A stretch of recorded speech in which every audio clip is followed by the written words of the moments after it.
আসসালামু আলাইকুম। আজকে আমি আল্ট্রাসনিক ক্লিনিং মেশিন এর সম্বন্ধে কিছু ধারণা আপনাদের দিব।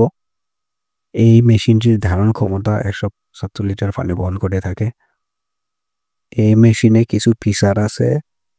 একটা হচ্ছে সবুজ, যেটা বাম দিকে দিলে এটা হচ্ছে অফ হয়ে যায় এবং ডান দিকে দিলে এটা অন হয়ে যায়। ডান দিকে দিলে এটার একটা লাল বাতি জ্বলে উঠবে। তাছাড়া এটাতে ২ টা নব আছে। একটা হচ্ছে হেড নব এবং আরেকটা হচ্ছে আল্ট্রাসনিক নব। হেড নবটির ভলিউমের মাধ্যমে এটার তাপমাত্রা সাধারণত কমানো এবং বাড়ানো যায়। এই যে আপনারা দেখছেন যে সবুজ বাতি, এটা সাধারণত তাপমাত্রা যখন বাড়ানো হয় তখন ডান দিকে ঘুরালে এটা তাপমাত্রা বেড়ে যায় এবং বাম দিকে ঘুরালে এটার তাপমাত্রা সাধারণত কমে যায়। মেশিনটির সাহায্যে সাধারণভাবে কোনো যন্ত্রাংশ পরিষ্কার করার জন্য ৫০ ডিগ্রি সেলসিয়াস তাপমাত্রায় এটা ব্যবহার করা হয়ে থাকে। ডান দিকে যেটি আল্ট্রাসনিক ভলিউম, এটা সাধারণত আপ ডাউন করার ফলে এটা টাইমিং নির্ধারণ করা হয়ে থাকে। সাধারণত ৬০ মিনিটের মধ্যে এটা ১৪টি টাইমিং সেট করা যায়। এই মেশিনটি সাধারণত চীন দেশ থেকে তৈরি করা হয়েছে। তাছাড়া এই মেশিনটির বাম পাশে আপনারা দেখতে পাচ্ছেন নলকার মতো। এটির মাধ্যমে সাধারণত ভিতরে অপরিষ্কার পানি সাধারণত এটা ড্রেন বা নিষ্কাশন করা হয়ে থাকে। তাছাড়া এই মেশিনটি পুরোপুরি কীভাবে কানেকশন দেওয়া হয় সেটা আমি আপনাদের এখন দেখাবো। এই যে উপরে যে ঢাকনাটা দেখতে পাচ্ছেন, এটা হচ্ছে সাউন্ড প্রুফ ঢাকনা। এটা হচ্ছে ঢাকনা দিয়ে এটা ঢেকে দিলে সাধারণত এটা বাহিরে কোনো সাউন্ড বের হবে না। আর কিন্তু ঢাকনাটা খুলে দিলে বাহিরে অনেক শব্দ হয় সাধারণত এই মেশিনটি। এখন এই মেশিনটি কিভাবে কানেকশন দেওয়া হয় জেনারেটরের সাথে সেটি আমি আপনাদেরকে দেখাবো।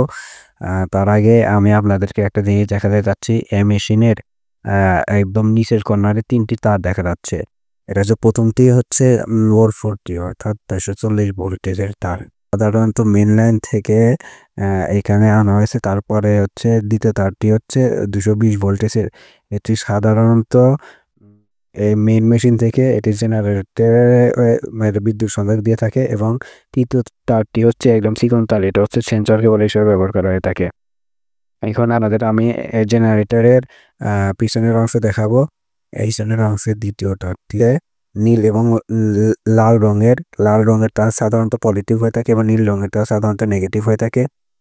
তাছাড়া এই যে চিকন তারটি, এটা হচ্ছে সেন্সর হিসাবে কাজ করে। এটা আমি আপনাদেরকে ঘুরে সুন্দরভাবে দেখানোর চেষ্টা করছি। এটা তো প্লাস মাইনাস আছে, লালটি আছে প্লাস এবং নীলটি আছে মাইনাস। জেনারেটরের ডান পাশে যে একটি সুইচ দেখতে পাচ্ছেন, এই যে অন অফ করা সুইচ, এটির মাধ্যমে জেনারেটর সাধারণত অন অফ করা হয়। এছাড়া মোটা তারের ভিতরে আমরা সাধারণত 5 ধরনের চিকন তার দিতে পারি: লাল, কালো, সাদা, নীল এবং হলুদ।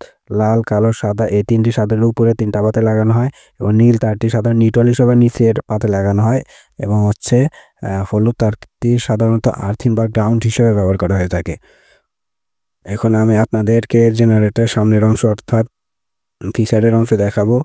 এখানে অন অফের একটা সুইচ আছে, যেটা অন করলে 3টি ফিচার বেশি হয়ে ওঠে। এটা উপরেরটা হচ্ছে কিলোহার্টজ, অর্থাৎ এই মেশিনটি সাধারণত 28 থেকে 40 কিলোহার্টজ এর থাকে।